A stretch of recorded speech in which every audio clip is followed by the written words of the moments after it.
Qabeenya uumamaa godinni Wallagga Bahaa qabdu keessaa mukeen uumamaa fi namaan dhaabaman hedduu kan of keessaa qabu bosonni isa tokkodha. Bosonota godina kana keessatti argaman keessaa bosonni sulula laga dhidheessaa, bosonni boololee, koonchii, koomtoofaan isaan beekamoodha. Bosonni boololee aanaa Gudayyaa Biilaatti kan argamudha.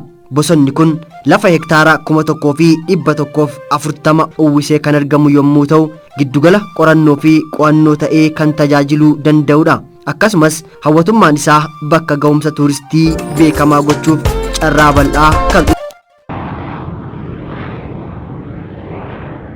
godinni Wallagga Bahaa lageenii fi fincaawwan garaagaraas ni qabdi. Lageen isheen qabdu keessaa lagni dhidhiisaa isa tokkodha. Lagni kun aanaalee ni daangessu keessaa aanaan Jimmaa Arjoo isa tokko yommuu ta'u ce'umsa naannoo aanaa Biddaleetti argamu irratti immoo roobeen laga kana keessa jiraatu ija namaa hawwata.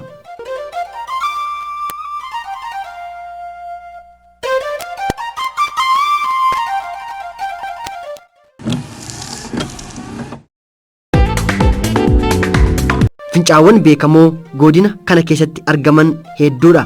Isaan keessaa fincaan olqa abbaa bookaa isa tokkodha. Fincaan kun aanaa Jimmaa Arjootti kan argamudha.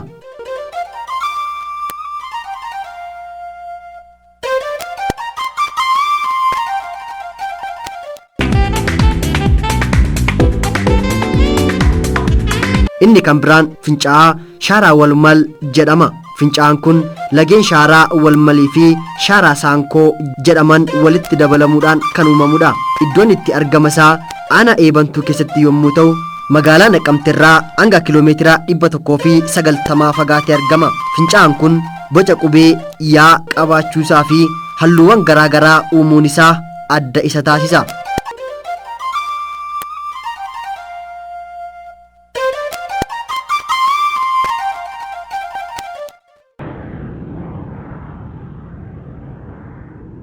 Fincaawwan godina kana keessatti argaman kanneen qofaas miti. Fincaan bishaan gumbiis kan biraati. Fincaan kun fincaawwan aanaa Saasiggaa keessatti argaman keessaa tokko yommuu ta'u magaalaa Naqamteerraa kiiloomeetira 27 fagaatee argama. Ollaa holqa Gadaa Gilindeetti argamuun isaas hawwatummaa isaa kan dabaludha.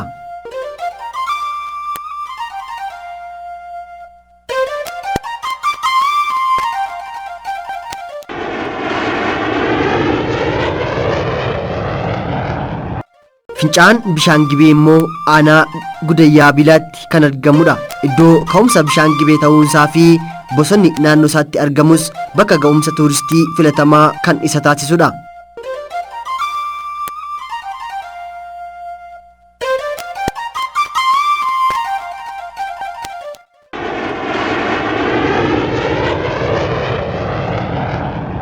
Qabeenyi uumamaa godinichaa inni tokko immoo bishaan ho'aa qaxqaxoo jedhamudha. Bishaan kun aanaa Nunnuqumbaatti argama.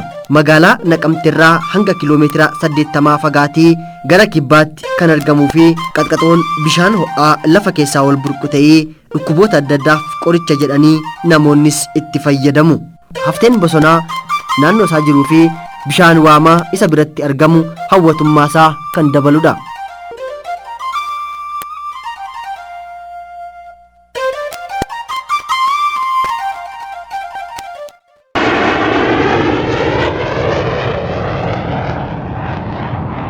Haroon Soorgaas haroo guddaa hanga kiiloomeetira 2 dheeratuu fi magaalaa Naqamteerraa gara kibbaatti kan argamudha.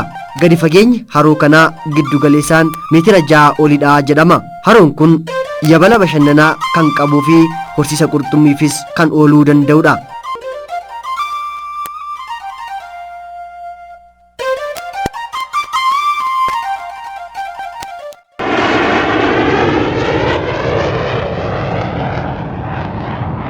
Holqonni garaagaraas godina Wallagga Bahaa keessatti kanneen argaman ni jiru.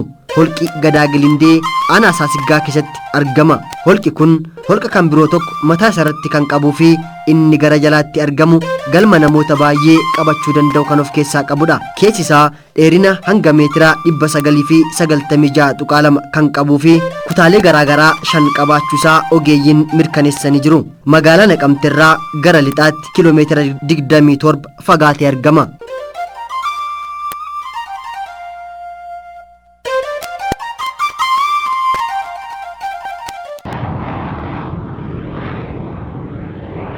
Inni kan biraan immoo holqa Doshuu Oobeeti. Holqi kun aanaa Gudayyaa Biilaatti magaalaa Naqamteerraa tilmaama fageenyaa kiiloomeetira 150 fagaatee argama. Holqi kun maqaa goota beekamaa Doshuu Oobee jedhamuun kan moggaafame yommuu ta'u galmoota babal'oo walitti aanan 3 kan qabudha. Bakka jireenyaa ta'ee tajaajilaa kan ture ta'uusaa hafteen meeshaalee achi argamanis ni mirkaneessu.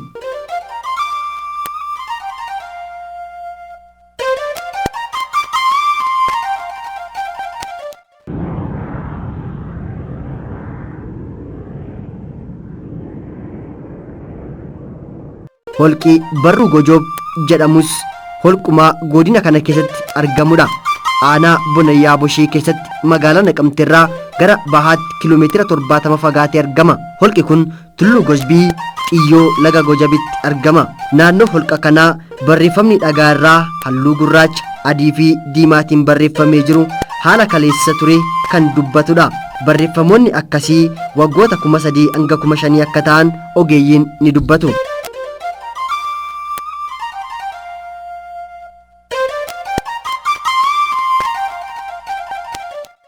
Egaa godinni Wallagga Bahaa qabeenyaa uumamaaf namtolchee garaagaraa kanneen kaafne kanaan badhaatee argamti. Maarree qabeenya kanaa kunuunsuu fi misoomsuun dirqamaa nama hundaa lammii hundaatisi.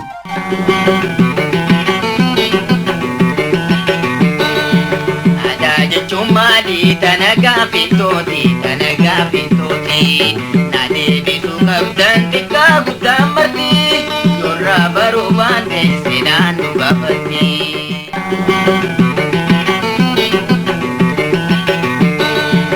Aadaa jechuun maali? Tana gaaffiintooti, tana gaaffiintooti.